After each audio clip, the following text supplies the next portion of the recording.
মাননীয় মন্ত্রী, পানির অপর নাম জীবন। আমি কিন্তু পানির দ্বারে পানি দেওয়ার চেষ্টা করছি ইনশাল্লাহ। মাননীয় স্পিকার, 20,000 কিলোমিটার খাল খনন, এটা আমাদের আরেকটা প্রতিশ্রুতি। শহীদ রাষ্ট্রপতি জিয়া রহমান, মাননীয় মন্ত্রী, পানির অপর নাম জীবন।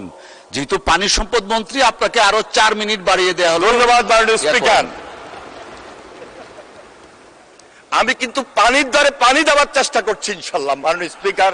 কারণ আমার এখানে মাননীয় সংসদ সদস্যবৃন্দরা প্রতিনিয়তই এই যে নদী ভাঙা, এই যে খাল খনন কর্মসূচির কারণে যে উপকারিতা, তা কিন্তু পাচ্ছেন বিদায় আজকে সেখানে ইমার্জেন্সি ওয়ার্ক এই গত 4 মাসে 500 কিলোমিটার ইমার্জেন্সি ওয়ার্ক করে কোন রকমের প্রোটেকশন দিয়েছে মাননীয় স্পিকার।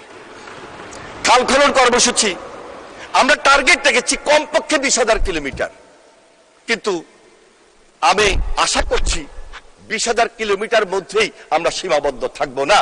এটাকে আমরা 25,000 কিলোমিটারে নিয়ে যাওয়ার জন্য আমাদের আপ্রাণ চেষ্টা রয়েছে, যেন কোনোভাবেই আমরা সেখান থেকে বিচ্যুতি না হই। অনেকে সমালোচনা করার ক্ষেত্রে হয়তো বা করছেন যে কোথাও দেখি একটা বাড়ি খাল, আবার কোথাও দেখি একটা সরু খাল।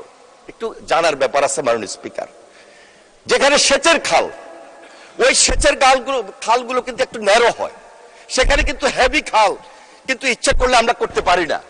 হেভি খাল দিয়ে আমরা নদীর সঙ্গে যে কানেক্টিভিটিটা আমাদের চরাঞ্চলে নিয়ে যেতে হয়, আমাদের গ্রামীণ অবকাঠামোতে নিয়ে যেতে হয়, গ্রামীণ অর্থনীতিকে চাঙ্গা করার জন্য, যেটি ছিল শহীদ রাষ্ট্রপতি জিয়া রহমানের আন্দোলনের অংশ, একটা কর্মসূচি, একটা বিপ্লব। আজকে তারেক রহমানের নেতৃত্বে এই খাল খনন কর্মসূচির মাধ্যমে আমরা নতুন জাগরণ সৃষ্টি করেছি মাননীয় স্পিকার, যেখান থেকে আমাদের উৎপাদন দ্বিগুণ হবে। যে উৎপাদন শহীদ রাষ্ট্রপতি জিয়া রহমানের আমলে আমরা রপ্তানি পর্যন্ত করতে সক্ষম হয়েছি, আশা করছি তারেক রহমানের নেতৃত্বে সেদিকেই আমাদের যাওয়ার খুব প্রবল ইচ্ছা রয়েছে। আশা করছি সেটাও আমাদের পক্ষে সম্ভব হবে মাননীয় স্পিকার।